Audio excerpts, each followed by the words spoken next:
اور سلسلے کی جو ترویج ہوئی ہے پورے عالم میں اور پھیلا ہے، بڑا ہے، وہ چند ہستیاں ہیں، جیسے کہ حضرت مولانا شیخ العرب والعجم حضرت مولانا عبد الغفور العباسی المدنی رحمۃ اللہ علیہ۔ ہمارے پاس الفاظ نہیں ہیں کہ ہم ان کی شان کو بیان کر سکیں کہ یہ کیسی ہستیاں تھیں۔ 7-8 سال کی عمر میں یہ فقیر حضرت کے ہاتھ پہ بیعت ہوا تھا اسی مقام میں۔ جب آپ نے سب کو پگڑیاں اور رومال سے بیعت کیا تو اس فقیر کو ہاتھ میں ہاتھ دے کے بیعت فرمایا، حالانکہ بچے کی بیعت سر پہ ہاتھ رکھنا ہوتا ہے، بس ہاتھ میں ہاتھ دے کے بیعت فرمایا۔ جس دن اس فقیر کی پیدائش ہوئی تو مدینہ منورہ میرے والد صاحب نے حضرت کو خط لکھا کہ مجھے اللہ نے عزیز محمد دیا ہے، میرا نام محمد رکھا تھا۔ تو حضرت مدنی رحمۃ اللہ علیہ نے عقیقہ وہاں پہ مدینہ منورہ میں کرایا اور جماعت میں اعلان فرمایا کہ مسکین پور کا آج وارث پیدا ہو گیا ہے۔ اللہ تعالیٰ ہمیں ان کی توقعات پہ اترنے کی توفیق عطا فرمائے۔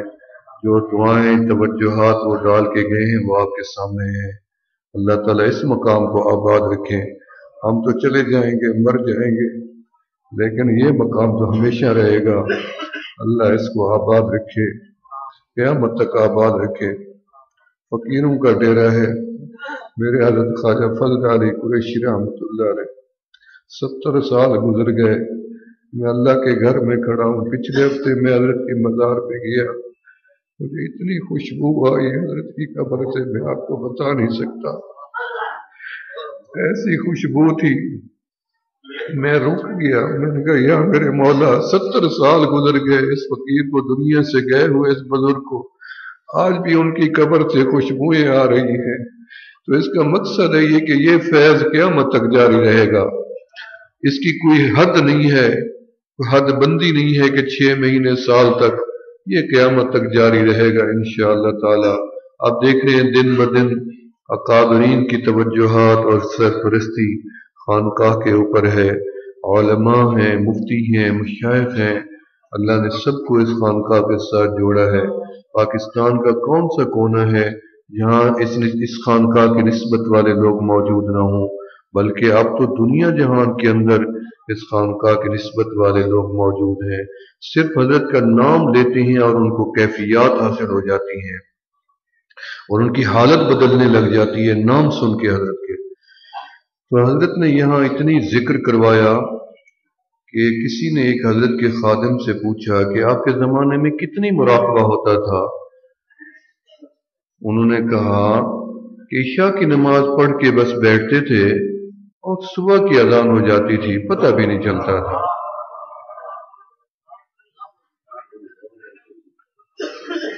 ایک دن ایک فقیر حضرت کی مجلس میں آیا، حضرت کی کسی خلیفہ کے، تو 2 گھنٹے کے لیے مراقبہ کیا، تو حضرت کو رپورٹ دی کہ حضرت تھک گئے تھے۔ تو حضرت نے فرمایا بھی جب آیا کرو تو وقت لے کے آیا کرو مراقبے کے لیے، یہ 2 گھنٹے کا بھی کہ مراقبہ ہوتا ہے۔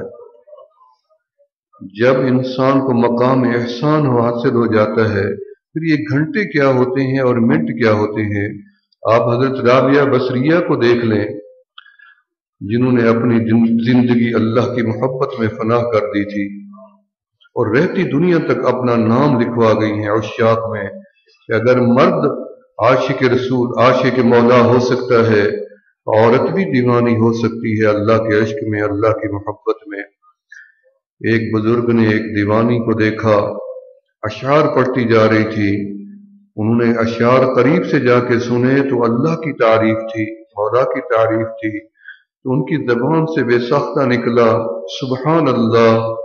اس عورت کے اوپر جب سبحان اللہ کی آواز گئی تو اچانک اس کی چیخ نکلی اور آگ لگ گئی، جل کے راکھ ہو گئی۔ اب اس بزرگ نے رب کی طرف دیکھا، یا باری تعالی، نام تو میں نے آپ کا لیا ہے، یہ عورت جل کیوں گئی ہے؟ اللہ نے فرمایا کہ یہ میری محبت میں اتنی فنا تھی کہ میرا نام سنتے ہی جل گئی۔ ایک دفعہ پہلے میرا نام سنا تھا، صرف ایک دفعہ، اور میری محبت میں بےحال ہو گئی تھی، دیوانی ہو گئی تھی، مجنون ہو گئی تھی۔ اب جب دوسری دفعہ سنا ہے تو یہ جل کے راکھ ہو گئی ہے۔ پھر اس عاشق نے اللہ سے، ولی نے اللہ سے پوچھا یا باری تعالیٰ پھر تو میری تو کوئی حیثیت نہ ہوئی؟ فرمایا نہیں، اس کا ظرف ہی اتنی تھا کہ وہ برداشت نہیں کر سکی، آپ سے تو ہم نے کام لینا ہے۔ تو حضرت رابعہ بصریہ جب طواف کعبے کا کر رہی تھی، حضرت جنید بغدادی رحمۃ اللہ علیہ بھی طواف فرما رہے تھے، تو انہوں نے ان کو دیکھا، پوچھا کہ اللہ کے گھر میں کسی عاشق کو یاد کیوں کر رہی ہو؟ تو انہوں نے کہا کہ یہ بتاؤ کہ آپ کس کا طواف کر رہے ہو؟ انہوں نے کہا میں کعبے کا طواف کر رہا ہوں۔ حضرت رابعہ بصریہ نے فرمایا جا جنید، تو کعبے کا طواف کر، میں تو کعبے والے رب کا طواف کر رہی ہوں۔ جنید فرماتے ہیں کہ جب میں وہاں سے آیا، اس جملے نے میرے دل کو ہلا دیا، بے حال کر دیا کہ ایک عورت نے اتنی بڑا چیلنج کر دیا۔ واپس آئے، 1 سال روتے رہے اس بات کو یاد کر کر کے یاد۔ اگلے سال فرمایا جب میں گیا تو میری حالت یہ تھی کہ میں نے کعبے کو بھی دیکھا، کعبے والے رب کو بھی دیکھا تھا۔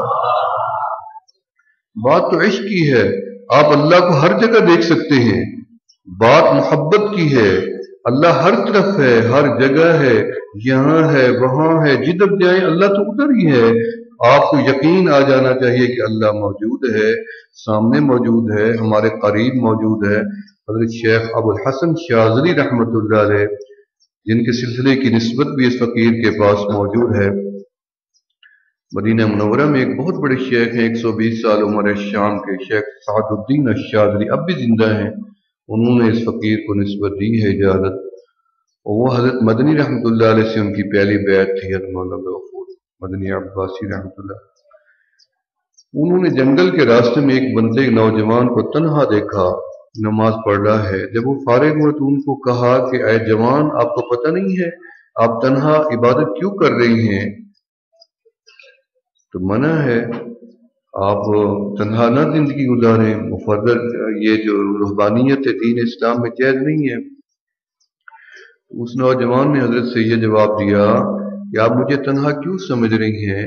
میں تو اپنے آپ کو تنہا نہیں سمجھتا، دائیں طرف بھی میرے ایک فرشتہ ہے اور بائیں طرف بھی میرے ایک فرشتہ ہے، اور پھر میرا اللہ بھی تو میرے ساتھ ہے، میں اکیلا تو نہیں ہوں۔